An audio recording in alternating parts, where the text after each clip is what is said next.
이혼 후 사춘기 자녀가 연락을 끊어서 슬픕니다. 2024년 4월 13일 한국 도착, 영어 증문즉설, 공동체 봄너들이. 안녕하세요.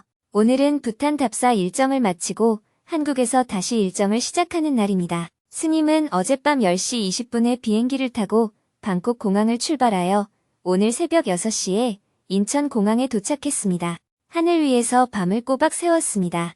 공항에 내리자마자 서울 정토회관으로 향했습니다. 서울 정토회관에 도착하여 짐을 내리고 세면을 한 후 곧바로 아침 8시부터 외국인을 위한 영어 증문즉설 생방송을 했습니다. 오늘은 북미 동부, 북미 서부, 캐나다, 인도, 호주, 한국의 10개 그룹에서 영어 정토불교대학 수업을 듣고 있는 31명의 학생들이 함께 했습니다. 몇몇 학생들의 수업 소감을 듣는 시간을 가진 후 스님과의 증문즉설을 시작했습니다. 먼저 스님이 부탄을 답사하고 온 내용을 공유해 주었습니다. 저는 지난 일주일 동안 부탄에 있다가 오늘 아침에 방금 막 도착했습니다. 지속 가능한 개발의 새로운 모델을 만들기 위해 부탄 정부와 협력해서 답사를 진행하고 있습니다. 기후 위기 시대에 CO2 제로의 삶을 산다면 어떤 삶이 될 수 있는지 그 모델을 만들기 위해 가난하지만 행복한 삶의 모습을 만들어 보고자 합니다. 물론 쉬운 일은 아닙니다. 그래도 앞으로 100년 뒤를 생각하면 기후 위기가 점점 더 심해지고 그로 인해서 많은 사람이 고통을 겪는 것을 대비하기 위해 대안적인 삶과 문명을 지금부터 미리 마련해 두어야 합니다. 왜 부탄을 선정했는지 의문을 가지시는 분들이 있는데요. 현재 부탄은 세계에서 CO2 배출이 마이너스인 세계의 국가 중 하나입니다. 물론 부탄도 지역별로는 많은 차이가 납니다. 부탄의 서부 지역의 수도 팀푸나 공항이 있는 파로 지역은 이미 개발이 많이 되어 있고 외부 관광객이 많아서 현대적인 모습을 아주 많이 갖추고 있습니다. 그러나 동부나 중부 지역은 아직도 자연이 그대로 보존되어 있고 많은 사람들이 열악한 생활 조건 속에서 살아가고 있습니다. 지속 가능한 개발이란 두 가지 조건을 충족해야 합니다. 첫째, 자기가 자기 삶을 유지할 수 있는 자립이 가능한 생활이어야 합니다. 둘째, 우리의 삶이 지구를 파괴하거나 해치지 않는 CO2 제로의 삶을 살아야 합니다. 즉, 생활이 불편할 수는 있지만 공기가 맑고 물이 깨끗하고 자연이 아름다운 곳에서 여유를 갖고 살아가는 것이라고 할 수 있습니다. 그래서 부탄에 와서 한 달 살아보니 불편하지만 살만하다. 이렇게 될 때 지속 가능한 개발이 되지 않을까 생각합니다. 여러분들은 지금 불교대학에 다니고 있는데 왜 스님이 교과에 관한 질문을 먼저 받지 않고 이런 얘기를 할까 하고 생각하실 수 있습니다. 그러나 우리가 지금 교과 과정에서 배우는 것의 궁극적인 목표는 이런 식으로 드러난다는 것을 말해주고 싶습니다.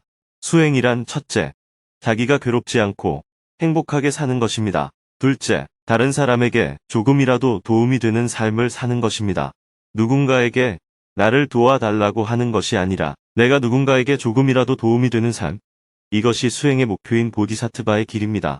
이어서 스님이 부탄을 답사하고 온 모습을 영상으로 함께 보았습니다. 영상을 보고 나서 대화를 이어나갔습니다. 6명이 손들기 버튼을 누르고 질문을 했는데요. 그중 한 명은 이혼을 하고 난 후 사춘기 자녀가 연락을 끊어서 슬프다며 어떻게 하면 좋을지 스님의 조언을 구했습니다. 이혼 후 사춘기 자녀가 연락을 끊어서 슬픕니다. After a divorce, my adolescent children have decided to live with their father and have cut all contact with me. It has been 6 years. It came a lot to me at the beginning, but eventually, I was able to find some meaning in my life. I realize I have many blessings and nothing to complain about.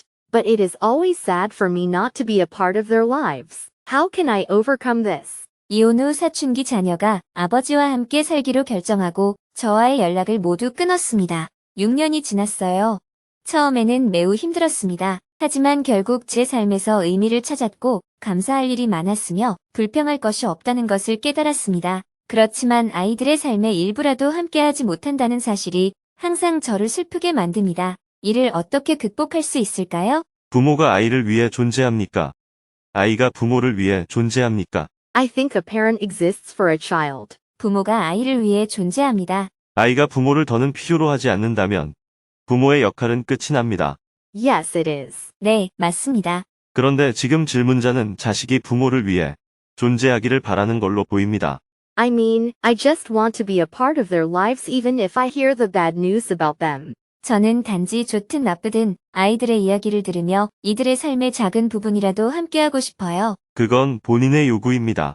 그렇다면 자식과 부모의 역할을 바꿔야 합니다. 당신의 아이들이 부모이고 당신은 지금 자식의 역할을 하고 있는 겁니다. 나를 위해서 이렇게 좀 해주세요. 이렇게 아이들한테 부탁하는 거예요. 내가 보고 싶으니까 나를 보러 좀 와라. 내가 맛있는 걸 해주고 싶으니 어서 와서 먹어라. 이렇게 전부 나를 위해서 자식이 필요한 겁니다. 그동안은 자식들이 원했고 자식이 생활하는 데 도움이 되었기 때문에 부모가 도와준 거예요. 그러나 자식이 20살이 넘으면 도와줄 의무가 없습니다. 20살이 되기 전이라도 아이들이 필요 없다고 하면 내 임무는 끝난 거예요. 그러니 질문자의 역할은 이제 끝난 겁니다. 자식들에 대해 더 이상 책임을 질 필요가 없습니다. 그러니 아무런 죄책감도 가질 필요가 없습니다. 이제 질문자는 본인 인생을 살아가면 됩니다. 만약 자식에 대한 미련이 있다면 그것은 마치 애완용 동물을 잃어버렸는데 그것을 되찾으려는 것과 같은 본인의 요구입니다. 나를 위해서 내게 와. 이런 것과 같습니다. 그것은 당신의 욕망이지 부모의 역할은 아닙니다. 부모의 역할은 끝난 거예요. 만약 질문자가 같이 놀 사람이 필요하면 강아지를 키우거나 다른 남자를 하나 구하거나 정말로 도움이 필요한 다른 아이를 입양해서 키우면 됩니다. 이렇게 본인이 원하는 것을 하는 것은 자유예요. 그런데 지금처럼 자식들이 싫다는데 계속 접근하면 그것은 추행이 됩니다. 접근 금지 명령이 떨어질 수 있어요. 내 역할이 끝났으니 기뻐해야지.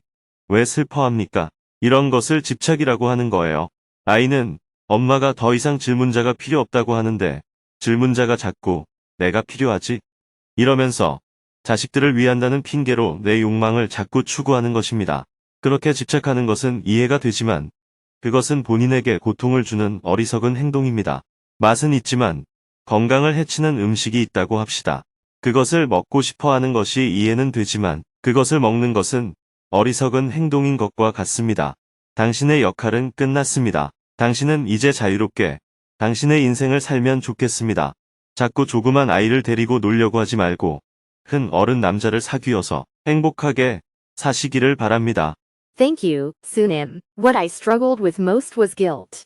However, there is no need for me to feel guilty about my concern. If the children do not need me, that is also a positive outcome.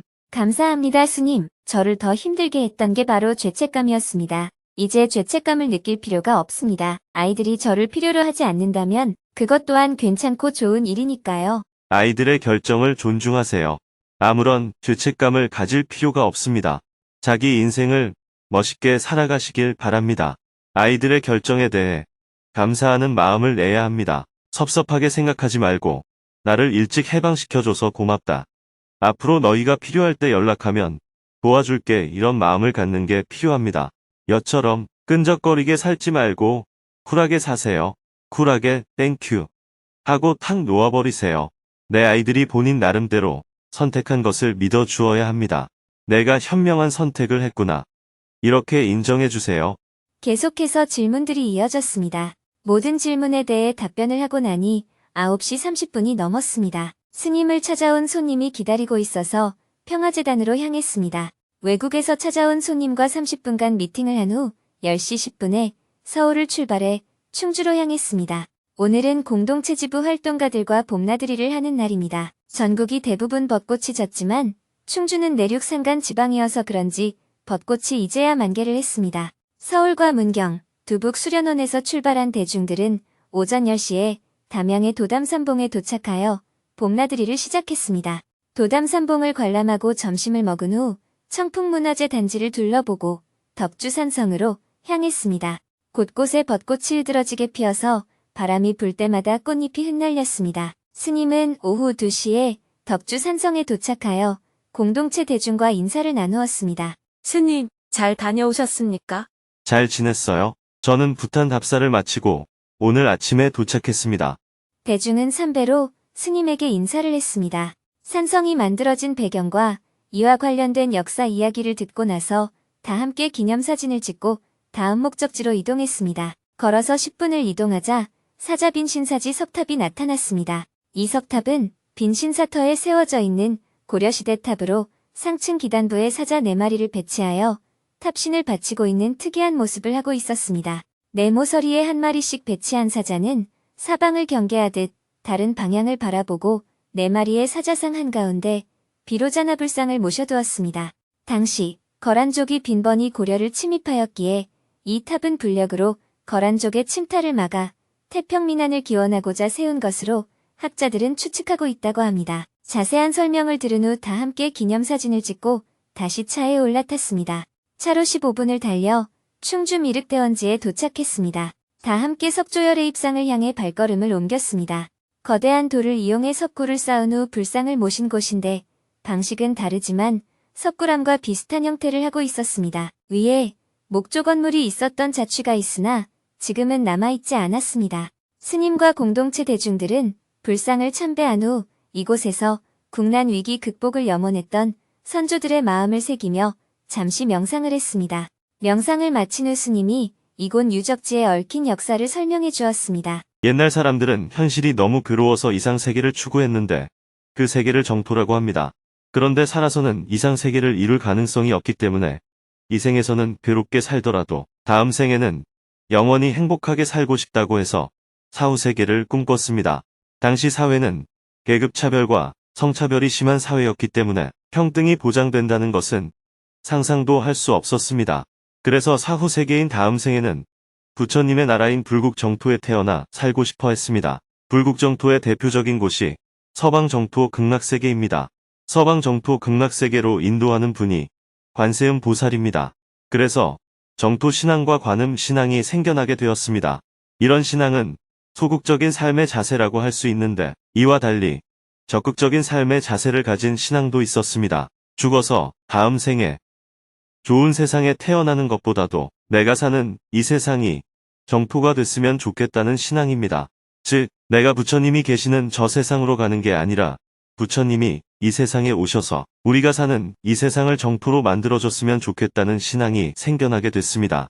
이것이 바로 미륵신앙입니다. 저 멀리 다른 세계에 있는 아미타 부처님도 아니고 이미 지나가 버린 옛날에 석가모니 부처님도 아니고 우리를 행복하게 이끌어줄 미래의 부처님인 미륵 부처님을 믿는 신앙입니다. 현재는 미륵 보살로 있지만 앞으로 성불하셔서 미륵 부처님이 되시면 우리가 사는 이 세상은 바로 정토가 된다고 믿은 것입니다. 미륵 신앙은 현실에서 억압을 받는 사람들이 미래 정토를 꿈꾸며 믿었던 혁명적인 신앙이었습니다. 즉, 피지배자들의 해방을 염원했던 신앙이었다고 할 수 있습니다. 당시에 부처님을 섬기고 복을 비는 신앙은 대부분 기득권자들의 신앙이었습니다. 현재도 잘 살고 죽어서도 잘 살면 좋겠다는 마음을 갖고 사후 세계를 꿈꾸었습니다. 가난하고 억압받는 사람들도 물론 사후 세계를 꿈꾸긴 했지만 그들은 자기가 사는 이 세상에서 평등성이 실현되는 세상을 이루면 좋겠다고 바랐습니다. 자신의 염원을 담아서 산이나 들녘 곳곳에 미륵 불상을 새겼습니다. 그래서 미륵 불상이 건물 안에 있는 경우는 거의 없습니다. 몇몇 큰 절에 미륵전이 따로 있어서 미륵 부처님을 모시는 경우가 있지만 대다수 미륵 불상은 산이나 들녘에 새겨져 있습니다. 평화롭고 평등한 세상을 이루기를 꿈꾸었던 사람들. 세상이 혼란스러울 때마다 미륵 신앙은 요원의 불길처럼 일어났습니다. 신라 말에 신라가 분열되고 혼란스러울 때 미륵 신앙이 일어났고 자칭 내가 미륵이라고 말하는 사람도 나타났습니다. 가장 대표적인 사람이 궁예였습니다. 그러나 궁예의 횡포에 실망을 했을 때 많은 사람들은 왕건이라는 인물이 미륵에 더 가깝다고 보았습니다. 고려시대에는 거란과 몽골의 외침이 있었을 때 전 국토가 유린을 당했습니다. 그때 외침이 사라졌으면 좋겠다는 염원으로 미륵 신앙이 다시 일어났습니다. 조선시대에는 임진왜란 이후 지배계급의 착취가 심해져 삶이 고통스러워지자 미륵 신앙이 다시 곳곳에서 일어났습니다. 그 후 미륵 사상의 후예들이 종교적인 특성에서 벗어나서 백성이 주인이 되는 세상을 꿈꾸며 일으킨 것이 동학운동이었다고 볼 수 있습니다. 이렇게 불교 안에서 태동한 혁명적인 사상이 바로 미륵 신앙이었습니다. 지금은 이렇게 외부에 노출되어 있는데요. 원래 석굴이었습니다. 석굴암과 유사한 방식을 취하고 있었는데 윗부분이 덮개로 덮여 있었고 앞에는 전실이 있었습니다. 그런데 불에 타서 다 사라져버리고 현재 이런 모양만 남게 된 겁니다. 그러니 석불형 불상이라고 보시면 됩니다. 미륵불은 보통 들판에 덩그러니 놓여있는 경우가 많은데 이곳은 미륵불을 주불로 모신 하나의 절이었습니다. 통일 신라 시대의 영토를 기준으로 하면 이곳이 가장 중심이었습니다. 한반도 전체에서 보면 남쪽에 치우쳐 있지만 통일 신라 시대에는 이곳이 중심이었다고 할 수 있습니다. 그래서 이 지역을 중원이라고 불렀습니다. 우리의 몸에 비유하면 배꼽에 해당합니다. 이런 이유로 이곳은 명당 중에 명당으로 알려져 있습니다. 앞이 탁 트여 있지만 다시 안산이 막아주고 있습니다. 좌청룡 우백호가 양옆으로 펼쳐져 있어서 신비로움이 느껴집니다. 국민통합과 한반도의 평화를 기원하며 정토 세계를 지향하고 평화롭고 평등한 세상을 이루겠다는 꿈을 가진 사람들이 바로 이곳에 모여서 절을 짓고 기도하며 발언했던 것입니다.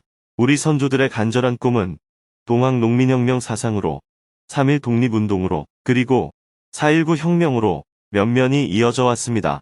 우리 민족사의 뿌리가 되는 역사의 현장을 참배하기 위해서 우리가 시간을 내어 이곳에 온 겁니다. 오늘 봄나들이는 그냥 소풍이 아니에요.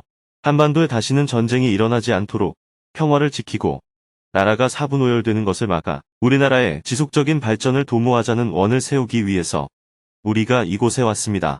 하늘에 빌고 막연히 기다릴 것이 아니라 우리가 주인이 되어 그런 나라를 세워보자는 것입니다. 우리와 우리 후손을 위해서 또 우리 선조들의 원을 우리대에 와서 성취하자는 의미에서 이곳을 참배하는 것입니다. 이어서 스님의 제안으로 미륵존 열애부를 108번 염송하면서 한반도의 평화, 국민통합, 그리고 지속적인 국가 발전을 함께 발언해 보았습니다. 미륵대원지를 나와 다시 차에 올라타고 문경선유동 연수원으로 향했습니다. 짧은 시간이었지만 국태민안을 꿈꾼 선조들의 마음을 가슴에 새기고 한반도의 평화와 통일을 발언해 보았습니다. 선유동 연수원에 도착하여 저녁 식사를 한 후 7시 30분부터 스님과 대화의 시간을 가졌습니다. 70여 명의 대중이 스님에게 삼배의 예로 법문을 청했습니다. 스님이 편안하게 말문을 열었습니다. 오늘 구경을 잘했습니까?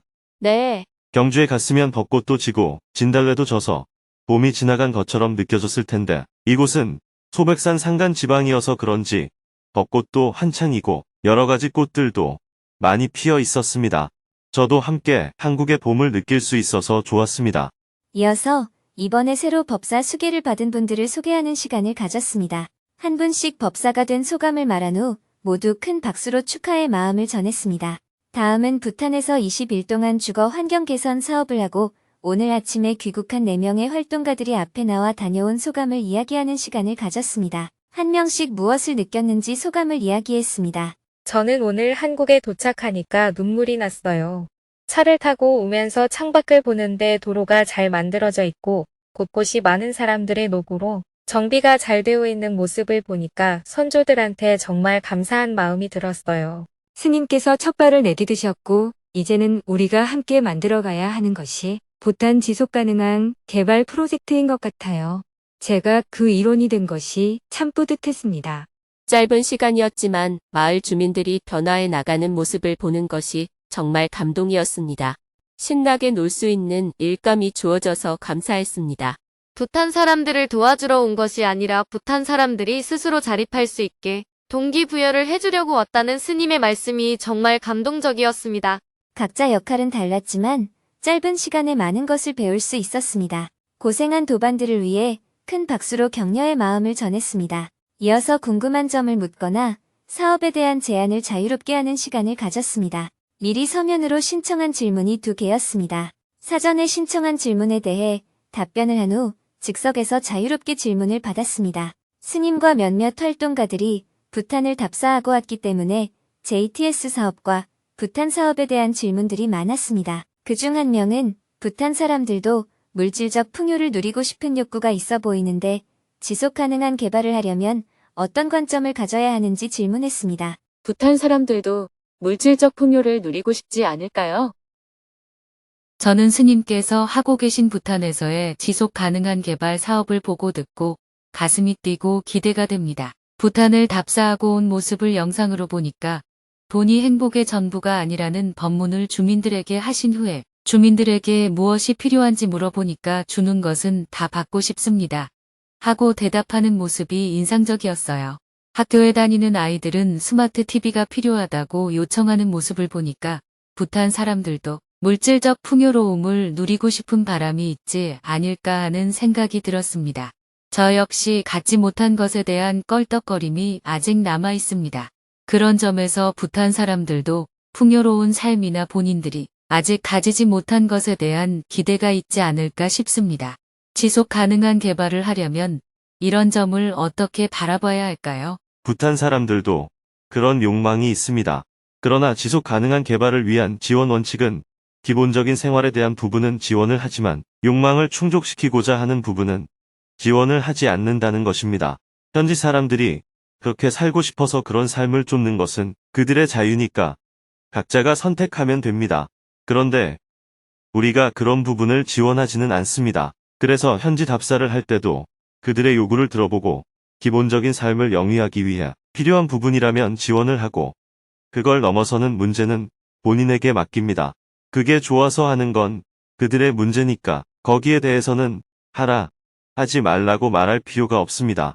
우리는 그들의 요구를 들어보고 생활 수준 하위 20% 범위 내에서 필요한 부분이라고 판단되면 지원을 하고 그 이상은 각자에게 맡기는 것을 원칙으로 합니다. 집을 고쳐달라는 요구가 있을 때도 집 안에 들어가서 둘러보고 만약 찬장도 있고 전기밥솥도 있고 깔끔하게 조리기구도 갖춰져 있는데 무언가를 더 요구하면 그건 우리가 지원하는 부분이 아니라는 걸 알려주고 그냥 나옵니다. 반면 집을 둘러보는데 여기에서는 살기 힘들겠다는 판단이 들면 개선을 해줍니다. 집에서 잠을 자는 환경을 살펴보니 바닥에 천 하나 깔아놓고 자고 있다고 합시다. 우리한테 그렇게 살라고 해도 하루 자는 건 몰라도 계속해서 그렇게 살기는 힘듭니다. 그렇게 기본적인 잠자리는 마련되어 있는지, 물은 공급되는지, 전기는 들어오는지, 마룻바닥이 있어도 사람이 살 수 있는 환경인지 등 기본적인 삶을 영위하는 데 필요한 부분을 점검합니다. 이번 답사 때는 JTS 활동가들과 함께 마을의 빈집에 머물며 생활을 했는데 처음에는 다들 스님의 눈치를 보느라 별말을 안 했지만 다들 표정이 여기서 어떻게 살라고 하는 건가 하는 눈치였어요. 바닥에 깔 것도 없고 조리 도구도 아무것도 없는 집이었습니다. 그래서 우선 전기불이 들어오도록 연결하고 수도꼭지를 연결해서 화장실에 물도 나오게 하고 나무 판자를 구해서 우선 그 위에 밥이라도 얹어 먹을 수 있도록 조치를 취했습니다. 그곳에서 장기적으로 지내려면 더 많은 부분을 손봐야 할 거예요. 이처럼 우리가 직접 생활해보고 이건 도저히 불편해서 힘들다 하는 점들은 우리가 개선될 수 있게 도와주어야 합니다. 특히 하위층 사람들의 주거 환경은 많은 부분이 개선되어야 합니다. 반면 이미 기본적인 건 갖추어져 있는데 더 많은 걸 요구하고 욕망에 껄떡거리는 건 우리로서는 어쩔 수가 없습니다. 그건 본인들이 알아서 해야 합니다. 이미 정부에서 소 한 마리를 지원해서 우유를 생산하고 있는데 소를 2마리나 3마리를 지원해달라고 요구하는 것에 대해서는 JTS가 지원해줄 수 없습니다. 학생들이 스마트 TV가 필요하다고 말했을 때도 처음에는 JTS가 할 일이 아니라고 생각했습니다. 그런데 정작 여러 학교를 둘러보고 나니까 만약 교육 지원을 한다면 스마트 TV를 지원하는 게 필요하겠다는 생각이 들었어요. 학생 수가 100명이 넘는 학교를 둘러보니까 모든 교실에 이미 스마트 TV가 들어와 있었습니다. 그러다 보니 시골 학교에서는 학교 전체에 스마트 TV 한 대를 설치해 달라는 요구를 한 겁니다. 시골 학교에서는 한 학년에 12명의 아이가 있는데 노트북은 6대밖에 없어서 나머지 6명은 다른 아이와 같이 쓰거나 옆에서 구경을 해야 해서 노트북 6대가 더 필요하다는 요청도 했습니다. 부탄 정부의 교육 정책이 온라인 수업으로 바뀌었고 SNS 활용을 권장하는 방향으로 나아가다 보니 그런 시설이 완비되지 않은 시골 학교에서는 충분히 요구할 수 있는 것이었습니다. 읍내에 있는 중학교에 갔더니 그곳에는 이미 스마트 TV가 교실마다 다 장착이 되어 있어서 그곳 교장 선생님은 강당에 스마트 보드를 설치해 달라고 요구했습니다. 처음에는 스마트 TV도 어떤 장비를 말하는 것인지 잘 몰라서 자세히 물어봤는데 스마트보드라고 하길래 처음에는 글씨를 쓰는 화이트보드를 의미하는 줄 알았어요. 그랬더니 그냥 화이트보드가 아니라 스마트보드가 있다고 해요. 이 정도로 교육 장비 부분에서는 부탄의 기준도 우리나라와 크게 차이가 없을 정도로 올라와 있습니다. 그러다 보니 교육에 대한 요구사항은 기본적인 것에 머무르지 않는 실정이었습니다. 그리고 부탄의 모든 교과는 영어로 되어 있습니다. 마치 우리나라 영어 유치원처럼 다른 과목을 배울 때도 영어를 통해 배우는 거예요. 수학을 공부한다고 해서 부탄에서 사용하는 수학책을 봤는데 책도 모두 영어로 되어 있습니다. 영어를 가르치는 건 알았지만 이번에 가서 보니 다른 과목도 모두 영어로 가르치고 있는 거예요. 국어 과목을 제외하고는 모든 교과가 영어로 되어 있습니다. 그러니 아이들과 이야기를 할 때는 따로 통역이 필요가 없습니다. 아이들과는 영어로 소통이 되기 때문입니다. 이게 좋은 점도 있지만 앞으로는 고민거리이기도 합니다. 왜냐하면 아이들이 이렇게 공부를 하고 나면 농사도 안 지으려고 하고 몸을 쓰는 일을 안 하려고 하기 때문입니다. 그리고 대학에 들어가려고 하는 사람들이 점점 많아지는데 시험에 떨어지면 대학교는 다닐 수 없고 그렇다고 몸을 쓰는 일은 안 하려고 하니까 사회적 문제가 됩니다. 그래서 시험에 떨어지는 학생들을 위한 직업훈련이 필요합니다. 또한 어릴 때부터 영어로 교육을 받다 보니까 대부분의 청년들이 해외로 나가려고 합니다. 우리는 외국에 가고 싶어도 말이 안 통하니까 제약이 많은데 부탄의 청년들은 영어가 되니까 모두 외국으로 나가려고 합니다. 그래서 국가 전반적으로 외국에 나가는 열풍이 있습니다. 중앙정부에 새로 부임된 공무원들과 이야기를 해봐도 자기가 학교 다닐 때 같은 반에 30명이 있었는데 부탄에 남아있는 친구들이 몇 명이 안 된다고 해요. 공부를 하러 나갔든 결혼을 하러 나갔든 일하러 나갔든 대부분 외국에 나가서 산다고 합니다. 이렇게 계속 유지되면 한 50년 후에는 노인들은 대부분 죽고 젊은이들은 외국에 나가고 외국에서 우리 같은 활동가들 몇몇이 들어와서 이 지역에 자리를 잡고 살게 될 겁니다. 그렇게 또 50년이 흐르면 자연환경은 그대로인데 이곳에 사는 사람들의 인종은 완전히 바뀔지도 모르겠습니다. 부탄에서는 제가 농담으로 이렇게 이야기를 했는데 사실 우리나라도 지금 그렇게 되어가고 있는 중입니다. 지금 시골에 있는 노인들이 세상을 떠나고 나면 외국인들이 들어와서 살겠지 누가 살겠어요. 보건소를 둘러봤을 때도 특별히 지원을 하지 않아도 괜찮겠다고 생각을 했는데 막상 사람들을 만나보니 백내장으로 눈이 안 보이는 사람도 많고 귀가 안 들리는 사람도 많고 치아가 빠져서 고생하는 사람도 많았습니다. 실제 사람들이 생활하면서 겪고 있는 어려움은 아직 해결되지 않고 있었습니다. 물론 사고가 나거나 큰 병이 나거나 비상 상황에서는 병원에서 치료를 받을 수 있습니다.